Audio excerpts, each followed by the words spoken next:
You are now live. Thank you. I'd like to call the meeting to order. All those present, please rise and join me in the Pledge of Allegiance. I pledge allegiance to the flag of the United States of America and to the republic for which it stands, one nation, under God, indivisible, with liberty and justice for all. Thank you. I'd like to welcome everyone that's joined us here today. We'll go ahead and get started. Look for a motion to approve the agenda. So moved. Second. Roll call vote, please. Commissioner Nelson, Yes. Commissioner Urbina, Yes. Commissioner Wilsey, Yes. Commissioner Sudich. Yes. All right, thank you. And our next item on the agenda is introduction of our new public educator, CJ Martin. Yes, good evening, everybody. I've been promising to introduce you to CJ for the better part of a month or two now, and we finally had an opportunity to have CJ come in. So this is CJ Martin. She comes to us from the Tacoma School District, and she's about a month in so far, and she's teaching us a ton. So we're super excited that she's on the team. So just want to put a name to the face, or a face to the name, and there you go. Welcome. Well, thank you for teaching us, and we're glad you're here. So I hope you feel welcome. If not, talk to Bryce. Thanks. Next item is Commissioner absences. We do have Chairman Kevin NC is not here, and that was known ahead of time. Do we need to approve his absence? Yeah, I'll move that we excuse Commissioner NC's absence today. Second. Roll call vote, please. Commissioner Nelson, Yes. Commissioner Urbina, Yes. Commissioner Wilsey, Yes. Commissioner Sudich. Yes. Thank you. Any communications? I didn't see any. Okay. Looking for a motion to approve the minutes of our July 8th meeting. So moved. Second. Roll call vote, please. Commissioner Nelson, Yes. Commissioner Urbina, Yes. Commissioner Wilsey, Yes. Commissioner Sudich. Yes. Thank you. That gets us to accounts payable and payroll approvals. I'll move that we approve accounts payable checks 1950 through 2026, payroll checks 1937 through 1949, along with ACH payroll transfers as outlined in the agenda for a grand total of $1,749,622.71.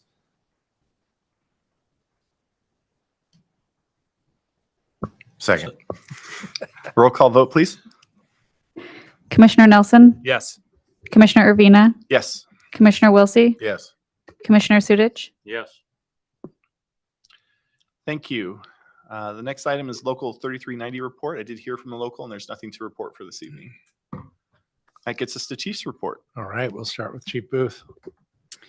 Hello again. I wanted to update the board on the L&I fire grant process. As you know, we've been involved with L&I this is the third year, and I did just receive notification that they've approved our grant application. This year we'll be receiving approximately $9,600 to help pay for some lift equipment for ground level fall patients. And so I'm excited to move forward in that process, get the equipment in-house, get our members trained, and get it deployed in the field. So we'll update you. I'll probably bring one to a meeting so you can see what it is we're talking about at some point, probably a month or two in the future. But we were awarded the grant, and we'll be moving forward with that process. Chief Oldenburg. Good evening, Commissioners. Just a quick update on our lateral hiring process. We have made 7 conditional offers to lateral hires. Currently have 2 vacancies, and we're expecting between 4 or 5 retirements in 2026. So we did extend those offers. We're moving through the process of background checks and all the things required for us to make the final offers to those employees. But we are moving forward with that. And I'll stand for questions. All right, to add on to that, some things from me. The new hires, the 3 that are just about to graduate from Tacoma's Academy, my wife and I have a tradition that we invite them to our house from right before they graduate, but before they hit the line. And so they're coming to our house on July 29th to get to know them and their significant others. Negotiations. The negotiations committee we're working on some dates. We do have 2 dates now, August 19th and August 20th, for our first negotiations with the union.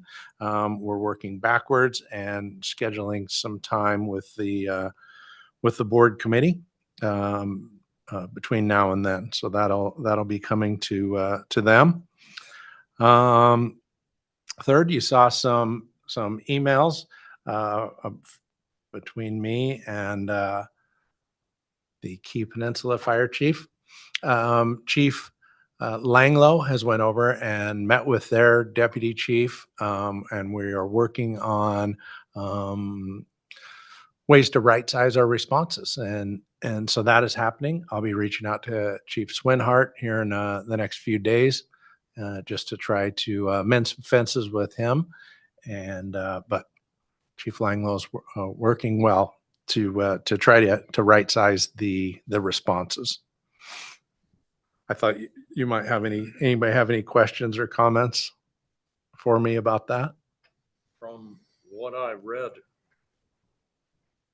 I have to assume your conversation between the two of you went sideways.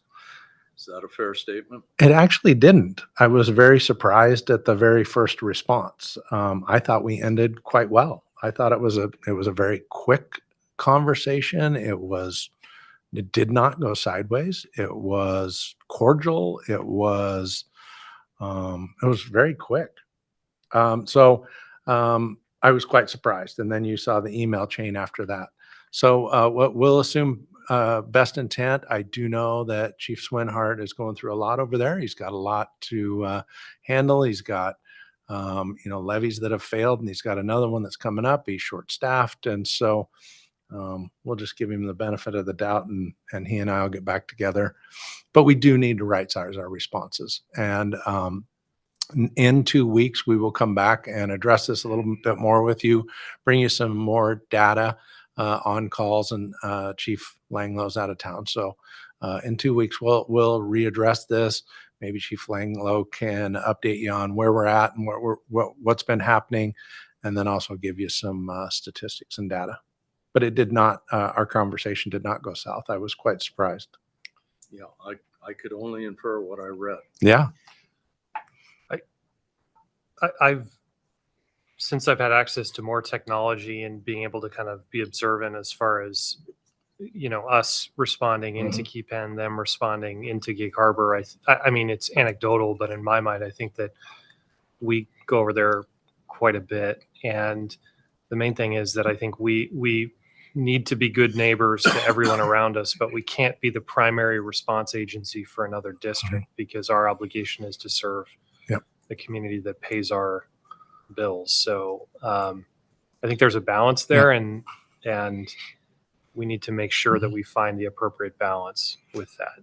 Yes, it is, and it is difficult because they don't have a lot of resources, and we have a structure fire. We want to send enough resources to make sure our firefighters are safe too, right? So trying to find that balance, right? We don't want to just send one and then we don't have enough to fight the fire in the right way. But if we send 5, now we no longer have some. So we'll continue to work on it. When I got here, we were doing the exact same thing to Tacoma and West Pierce. We were sending too heavy of packages. We were calling them way too much. And I had to clean up our house first. Nobody did anything wrong. We just had response packages that were built on volunteer or 1- and 2-person engine companies, right? And that was our response packages. So they sent a lot of companies, and when we do that, we would drain ours, and then we would call Tacoma and West Pierce. So West Pierce's chief did call me at one time when I first got here and said kind of the same thing I said to Chief Swinhart of you need to fix this. And I said, I'm sorry, I'm working on it. We'll get to it, and thank you. And we did. And since then he said thanks. And we were calling Tacoma's truck, I don't remember the number, but a lot. And we were only using them very little. And I said, let's quit let's quit calling them 12, 15, 20 times and only using them once. Let's call them none and call for them that one time. Right. And that's what we've done. We have fixed our packages. And so now that we've taken care of our home, we're asking Key Penn to do the same thing. But unfortunately, they don't have a lot of resources. So we'll get there. We'll get So there. you're going to be reaching out to their chief as far, because that's the only thing I'm concerned about is if we get out of sorts between the two districts, that Yeah. doesn't help anything. Exactly. So I'm letting the dust settle just a little bit.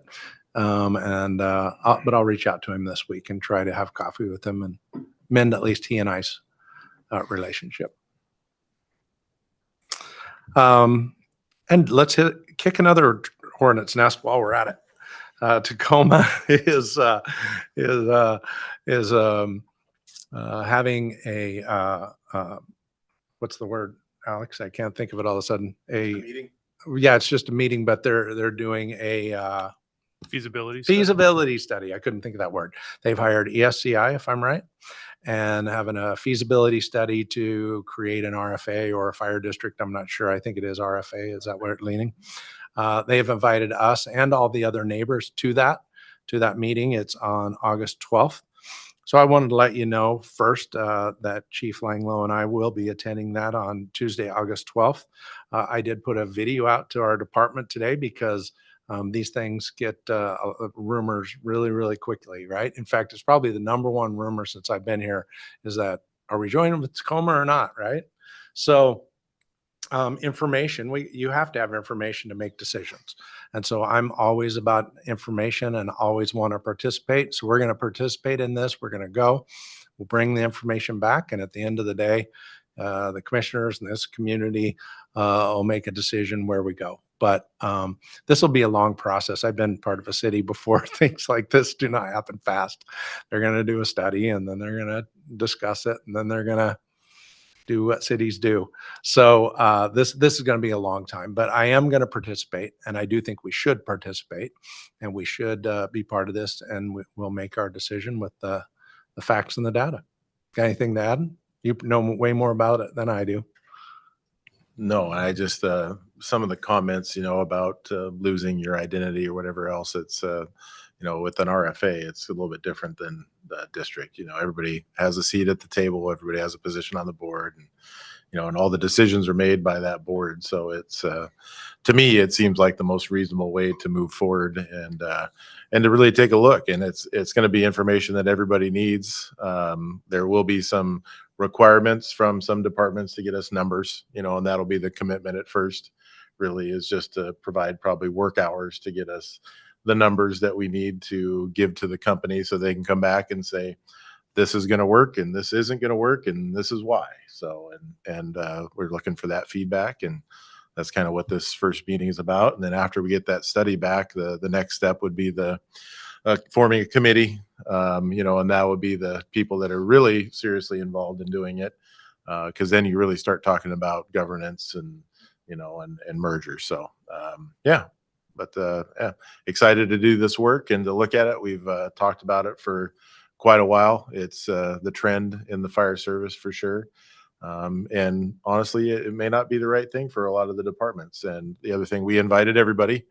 We didn't exclude a single department out of this because the possibilities are that big. And will it be probable that will happen? Probably not. But usually how these will work is there's a few that'll start and then the rest will jump on as it progresses and shows that it's, successful. So we'll see how it goes, but I'm eager to get it going. So, Yep.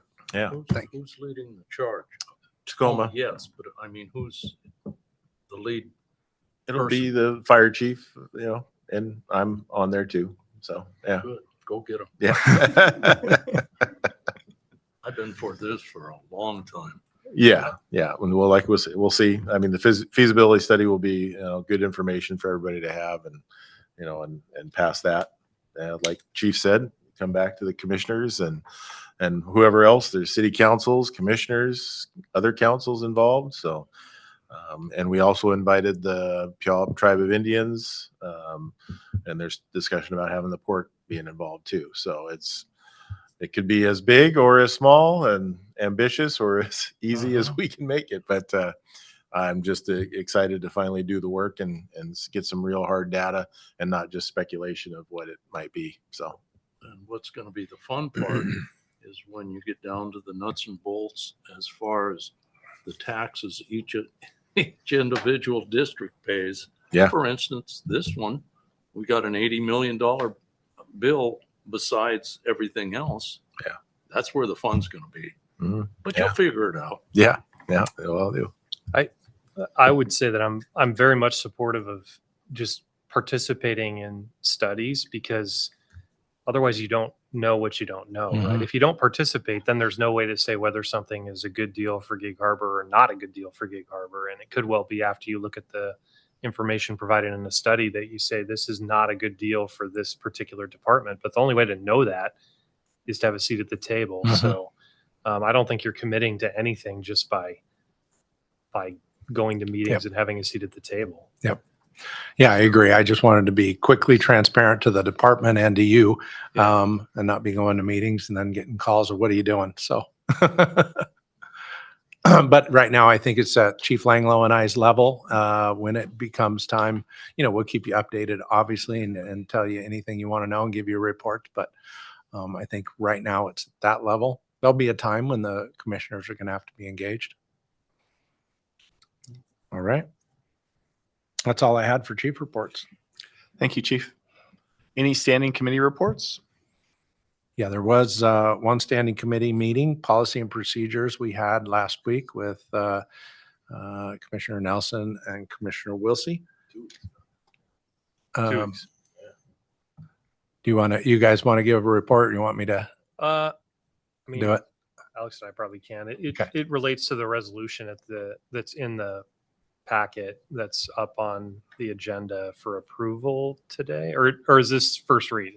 No, this is it. For approval, And for okay. approval. Mhm. Yeah, it just changes the timeline and broadens the timeline a little bit, which I think provides flexibility both for the department and for people that are potentially retiring, to give them kind of more options.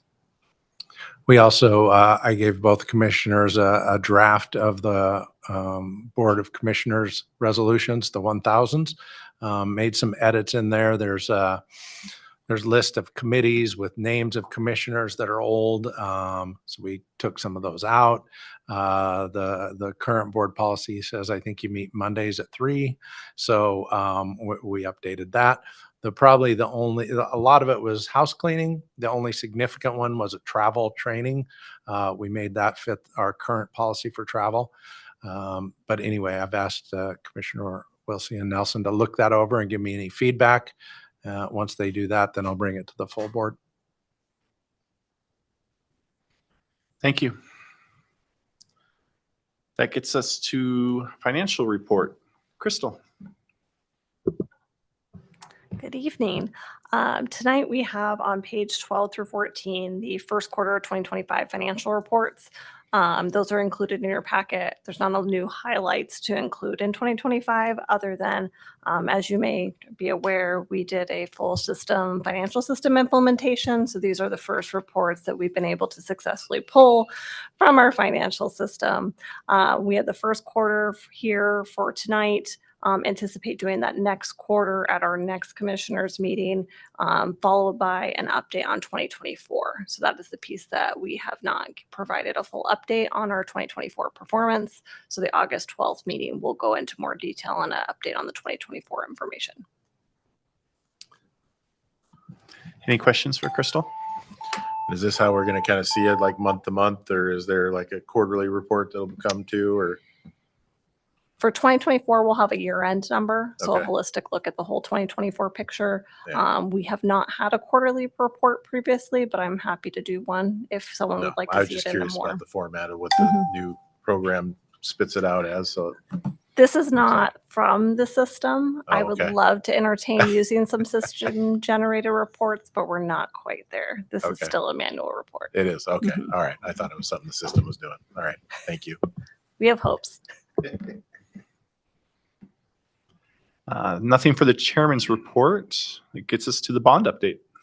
All right, Chief Johnson is out of town, so I'll be taking care of this. We're about to finish 53 and 57. We say that each week, but just working through some final pay applications. The training campus, both support building and training tower, are still progressing well. The support building, they're doing plumbing and HVAC now, and electrical rough-in is complete. Sprinklers are being put in. The training tower, they're forming the stairs at the basement level, and CMU walls on level 1 are being formed. So it's moving along and on pace. Station 51. Where do we start?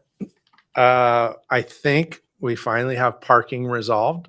The city did come back this last week and said we could reduce down to the same number we have currently. So we did that, and we had to do a new site plan. We were able to turn that site plan around, or Rice Fergus Miller was, in 48 hours. And so all the paperwork is with the city. I did have another meeting with the mayor yesterday. Just, at the highest level, what I told her was we built this entire training facility, a 5-story burn tower with propane. And I was not involved one time. It was smooth. Everything happened. I didn't have to call the county fire marshal. I didn't have to call the county council. I didn't have to do anything. It just happened. And I have been involved in Station 51 weekly with lots of issues. I just said, Mayor, you need to work on it. And she agrees. And she has been as active as she can be. I was, some things that I was frustrated with. I come from working for a city, and I wrongly thought, because where I worked, the city could, they passed the code. It was their code. They could change it. They could modify it. They could, the authority having jurisdiction, when I worked for Boise, could say, this is a non-conforming building. You can do something different. Apparently, I'm being told that Gig Harbor cannot do that they have written their city ordinances and their city rules so tightly that they actually can't even change them on the fly. They have to follow them, which seemed weird to me, but that's what I'm being told. And you know what, where we're at now, and I told the mayor yesterday, we're about to get this over the finish line in the next month. And thank goodness we don't have another building in the city. And good luck. So I have been trying to keep my relationship with the mayor and the council and the city. I'm also obligated to the taxpayers of our district and to you to get things done. So I'm been in the middle trying to work that dance. And I hope and think and believe we were told we could have everything done by June. It is now end of July, and we still don't. But I am very hopeful in the next couple of weeks we will, and can go to bid in August. So we're about there.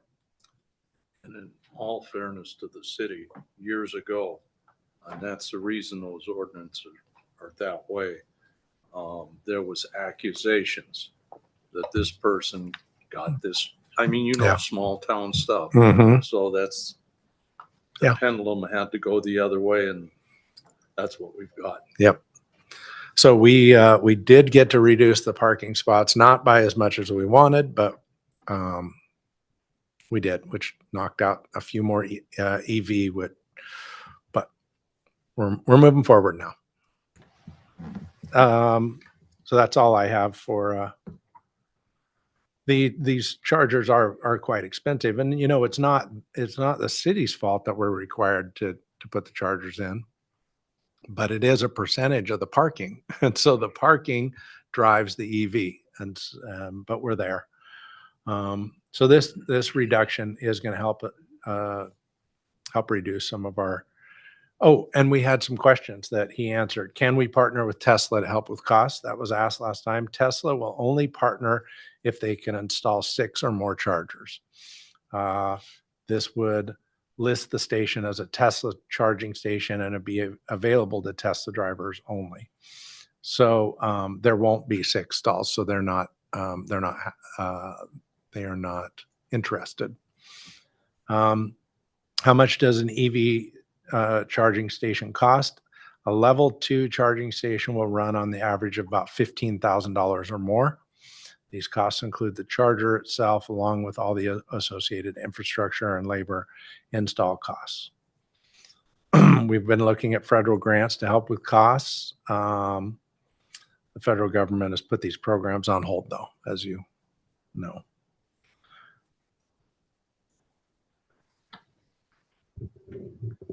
So we also are working at looking at other cities, other fire districts, because some of them, are they public? Can the public use them? How do we get around the gift of public funds? And then if we do charge people, is it a third service provider that does that?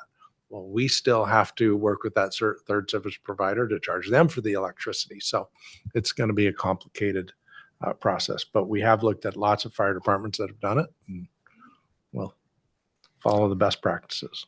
That's all I have for the bond. Thank you, Chief. Next item is old business. Commissioner vacancy, finalizing the timeline.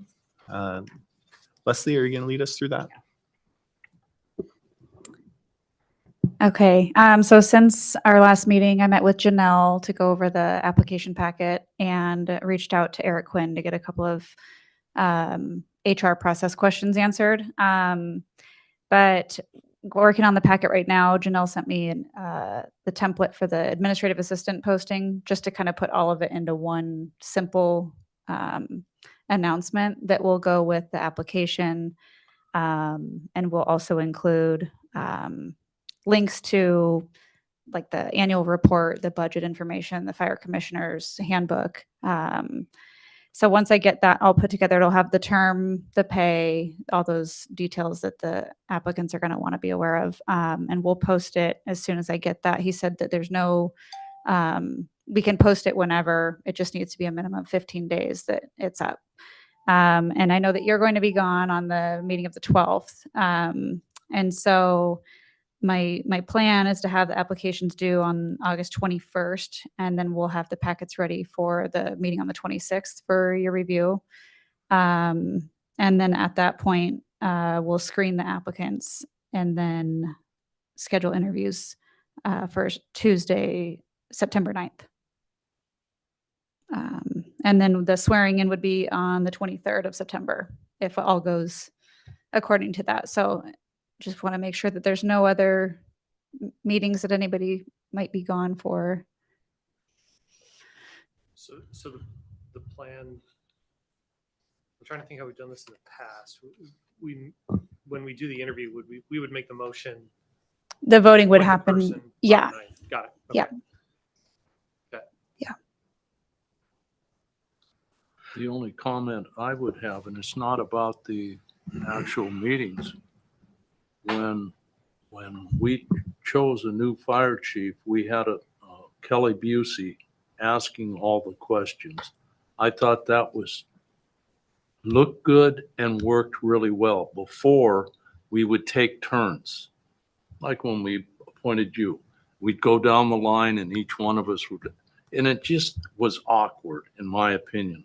What I'd like to see is just to have one person, whomever that is, ask all the questions, and we can sit back and look like we really know what's going on. Do we want, Tom, would the ideal scenario be to have that be someone from outside the department doing that, or does it? That would be fine with me either way. It's just a person, because they're not gonna, I mean, face it, this is not the fire chief. It's gonna be a commissioner, and he or she is gonna have to run in whatever, couple of years, Yep. year and a half, whatever it is. Do you want me to do that, or would you like to get somebody from the outside? Or Janelle? Janelle would be a good. Janelle would be I think that's a good idea. I like that. Whatever. I just think it looks better having one person, non-commissioner, asking. the Yeah. question. You can pay attention to the answers and not worry about the questions. Or I can take a nap. Yeah. All I right. mean, it's pretty routine. Like in my job, the HR manager is involved and does Mhm. interview questions. So I mean, that makes sense to me. we'll make sure she's available first, and then Okay. if not, I'll we'll let work you we'll We work it out. discussed this last meeting. Well, we can ask the applicants to leave the room. Right. We can't tell them. So if they Right. want to sit there and listen to all the questions. Yep. They can. I can tell them politely that I left the room at the meeting when I was appointed, so. I also left the room. And I don't know, think that, Alex left the room as well. that might show something of your character. Yeah. So Except you weren't appointed, Joe. I still left the room. So Maybe I should have stayed. You want to leave the room, knock yourself out. Great point. Any questions for Leslie? No, I was Are- gonna say that are we- track sounds good because I felt like in the email you sent, the first one was probably a little bit optimistic in terms of workload and time and everything. So we're looking at track B. Yeah. Everybody good with that? That Yep. we move forward? That's good. Yep. Absolutely. All right. Thank you for the work you put into that. Yeah. Thank you. Gets us to new business, presentation of resolution 2025-01, post-retirement medical program. Who is going to take the lead on that? I will. Okay. So this is a pretty simple resolution. I had called Chief Burgess to get some background, talking to some of you to make sure there's no unintended consequences, but we would like to give the employees a little more flexibility on the post-retirement health care that they can. Right now, it says that you have to, if you put in, you have to retire between April and June. April 1st and June 30th. We want to move that back to January 1 to June 30th to give the employees a little bit more flexibility and dates and times. And we don't see any unintended consequences. Like I said, I called Chief Burgess. I ran it by the subcommittee. And so it's before you with an ask that you pass this resolution. Any questions? Is there a motion? I'll move that we approve resolution 2025-01. Second. Roll call vote, please. Commissioner Nelson, Yes. Commissioner Ervina, Yes. Commissioner Wilsey, Yes. Commissioner Sudich. Yes. Thank you. And that gets us to item B, disclosure of potential conflict of interest. I'm assuming Chief Doan. Yes. In your packet is a letter from me to you about a possible conflict of interest. I don't think there is, but I want to put it out there. My son started working on July 7th for Sea Western, and Gig Harbor Fire does do business with Sea Western, but he is going to be the rep for Colorado and Wyoming, and will not be working for Western Washington. Also, I don't do any purchasing. In fact, I don't even know who our Sea Western rep is right now. So, but I felt, and Commissioner Nelson prompted me, and I thought it was a good idea to at least put this in the record and let you know, and if you had any guidance for me. But like I said, he is Northern Colorado and Wyoming sales rep, and I don't do any purchasing. And I want to be clear, the prompting was, I don't think there's an actual conflict. No. I don't even necessarily think that there's an appearance of a conflict. I just tend to think it's better to Yep. overshare and provide information than not. And the example I used is how I always recuse myself from our votes on the contracts with Pierce County properties, not because I think there's an actual conflict, but just because the optics of it. Just to be abundantly careful, because somebody's going to always ask the question, could we get a paragraph from Eric Quinn just saying, I've looked at this and everything's fine, and go forth and prosper. We'll do that. Any other comments, questions? All right. Thank you, Chief. That gets us to our open public comment. Please state your name for the record. You'll have 3 minutes. Anyone present care to comment? Okay. Anyone online? All right. Thank you. That gets us to good of the order. Anything for the good of the order? Well, our last item, which is Commissioner Wilsey, is unfortunately leaving us at the end of the month. I just wanted to thank Alex for his hard work for quite a few years on the board, including leading us through as board chair when we went through the kind of culmination of our chief search process. And I just think you've done a fantastic job, and it's a real loss to the board, but there's good reasons to leave, and you have good reasons to leave. Well, thank you. And if I had a choice, I wouldn't want to leave really, but because I appreciate the department and all the staff and of course the commissioners that I serve with here, but it's quite a different place than when I started. I believe that we've changed it for the good, and I am very proud of my time here, and I look forward to what's going to happen in the future. So even not sitting at this dais up here, but from afar, and maybe even closer. So, but anyway, thank you guys. The staff has been incredible. You guys keep up the great work, and yeah, Chief Doan here has been great, and I am very happy that we have him here and his leadership, and all of you commissioners here, especially to Tom. You know, I mean, Tom has been a commissioner now, I think, for the longest of anybody here, and he's not running again, so. That's going to be even a bigger void right there. So I want to thank, and I met Tom even before I was on this board. South Sound 911. I used to go and bang my head against the wall at those meetings. So, but yeah, I love it. I would not leave if I didn't have to, but I'm not going to live in the district anymore after the first of the next month. So I thought it would be very open that I do not stick around and try to do anything sideways to stick around. So.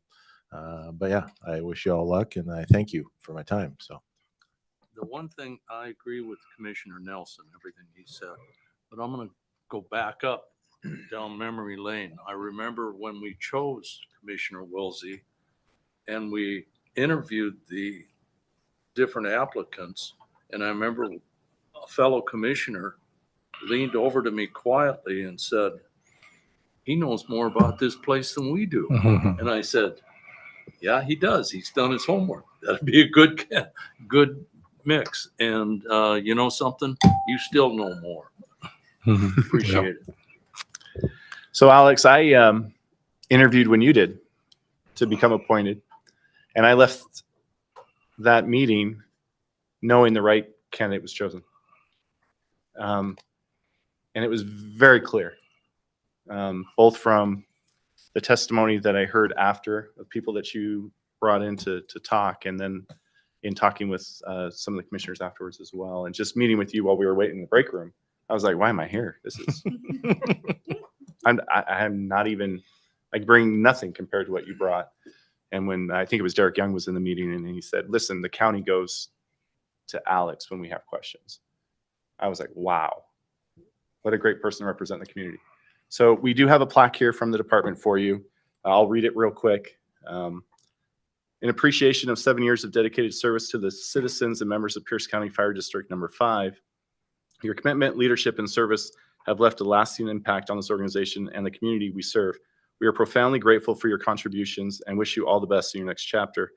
With sincere gratitude, we wish you continued success in your next chapter. And that's from the Gig Harbor Fire Department.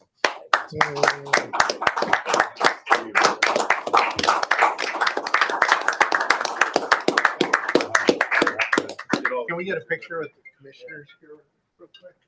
Chairs out of the way. Phone's always going up. Thank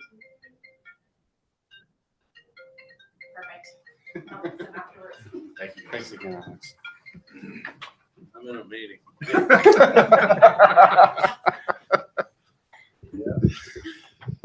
Anyone else wish to comment? Yeah, I'd like to just say some things. Thank you, Alex. Thanks for being a mentor. Thanks. You know, you were chairman the first couple of years that I got here, and I just appreciate all your help during that. I call you a lot that first year or two with asking for help and asking for guidance and asking and sometimes just complaining. But thank you. I really appreciate that. Yeah, having a firefighter on the board is always a little dangerous, right? Because we naturally, as firefighters, we know about the business and we jump into operations, right? We want to sink right down into there. And you have done such a good job of that, of knowing the commissioner's role, of not trying to be the fire chief or the ops chief. And I bet that's difficult sometimes. So thank you for that. And yeah, you were the perfect commissioner for us, knowing our business, being helping me, and then also when a commissioners did need to hear from another firefighter, they could. So thank you for that.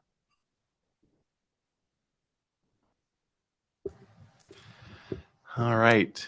Any special interest upcoming events? Just want to draw the board's attention to National Night Out. It's the first Tuesday in August. It's the 5th. It starts at 5 o'clock, and out here in Gig Harbor, they do it downtown as opposed to neighborhood to neighborhood. So if you have any interest in showing up, Tom will be down there representing the fire department well, but we'd love to see you as well. Thank you. So we do have some cookies and some refreshments over there. Please stick around for a moment. Thank Alex for his service. But I'll move that we adjourn the meeting. Our next regular meeting will be held on